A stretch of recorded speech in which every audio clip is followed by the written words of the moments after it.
Bonjour à tous. Alors, je vais faire un petit message pour cette semaine, en tout cas pour ce lundi, par rapport à la pleine lune d'hier, la dernière pleine lune de l'année, et on va regarder quelles sont les énergies qui vont nous accompagner durant toute cette semaine. Allez, on y va. Concentrez-vous, je vais prendre 3 cartes et vous choisirez laquelle qui vous attire et je vais vous lire les messages. Allez, c'est parti. Pour cette semaine du 17 décembre 2024, s'il vous plaît. Ok. Alors, on est avec l'oracle de la voix des âmes d'Isabelle Serre. Alors, le message pour cette semaine. Ok. Bon, on ne devait pas la voir, mais bon. On est guidé, on nous parle de guide, en tout cas. On nous parle d'être peut-être à l'écoute de son intuition vis-à-vis de la lune, de cette pleine lune. Il y a peut-être des nouveaux ressentis, des nouvelles intuitions qui arrivent pour cette nouvelle semaine. Donc, on choisira entre ces deux cartes qui arrivent là. Une dernière, s'il vous plaît.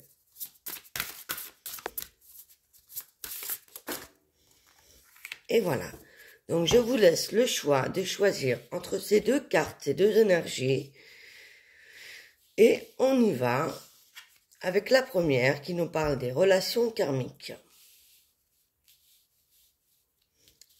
Et la deuxième qui nous parle du poids des larmes.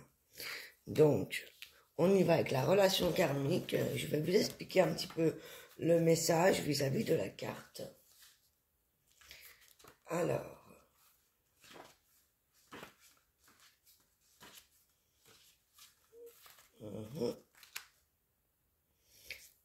pour celles qui ont choisi la carte numéro 1, on vous parle que vous êtes guidé sur le fait que vous avez besoin de comprendre le lien que vous avez avec une personne ou encore avec une autre âme.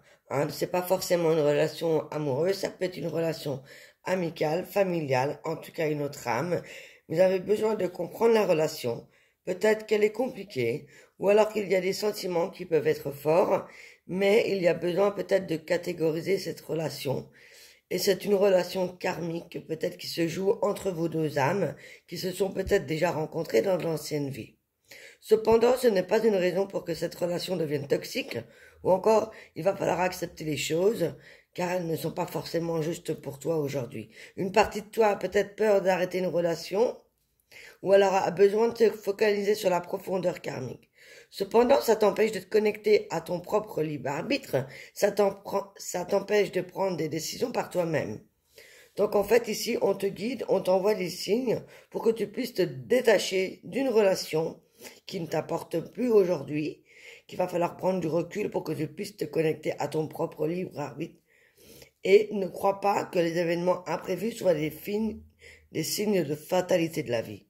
Car ce sont des signes importants que tu puisses te connecter avec ta force intérieure et pour que tu puisses lâcher prise. Tes guides te donnent 2 jours qui arrivent, qui vont être très riches et signes d'événements importants, car tu vas rentrer dans une énergie où tu es en train de vivre une transition importante, qu'elle soit énergétique, émotionnelle ou encore intérieure.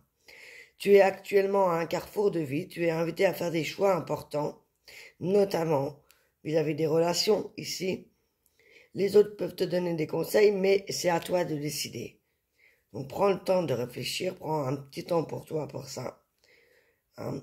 Les guides sont là pour t'aider à faire des choix que tu dois réaliser donc par toi-même. Voilà. En ce qui concerne la deuxième carte,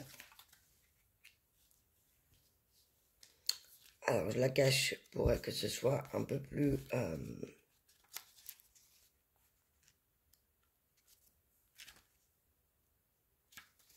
Alors ici, on parle du poids des larmes. On vous dit que vous êtes guidé malgré cette grande tristesse. Il peut y avoir ici une douleur émotionnelle qui est arrivée. En tout cas, il y a une douleur au fond de toi, peut-être, que tu as l'impression que ça te rend faible et vulnérable, alors que tu la refoules au plus profond de toi. Or, cette tristesse est légitime et peut-être un événement ou un enseignement positif.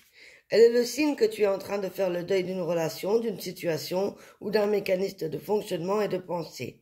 Il y a peut-être encore des résistances et c'est pour cela qu'une partie de toi a peur peut-être de se connecter à cette souffrance émotionnelle. Or, il ne faut pas la refouler. Et si tu as besoin de pleurer, de hurler ou juste de parler, fais-le. Tu peux également l'écrire, ça libère. Hein. Moi, je sais que je fais beaucoup ça. Tu peux aussi communiquer avec une personne de confiance.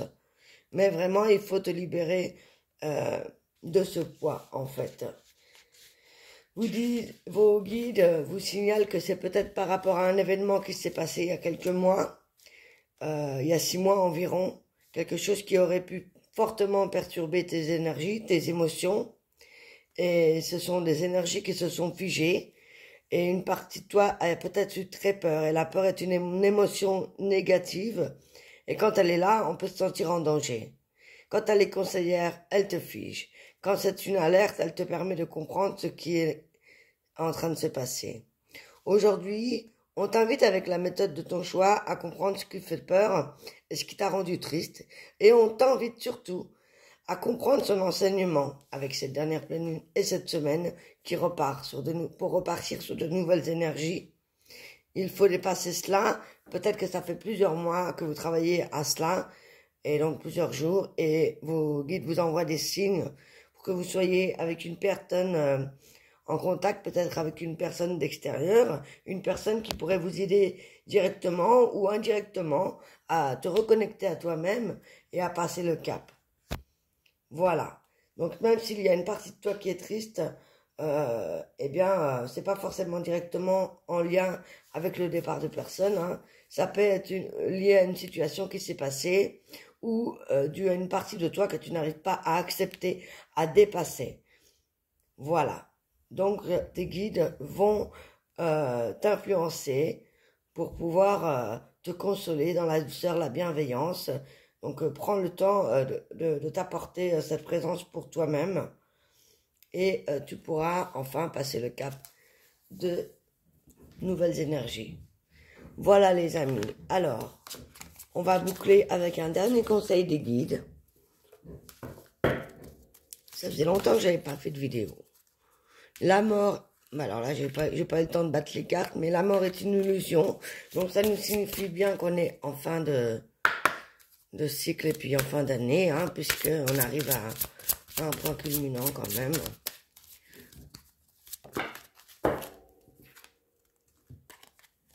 Alors, choisissez l'amour plutôt que la peur, hein, et la gentillesse compte. Voilà, je vous laisse méditer sur ces 2 messages. Je vous souhaite une excellente semaine et on se retrouve bientôt pour vos guidances, pour vos signes astro en ce mois de janvier 2025. À très bientôt, ciao ciao.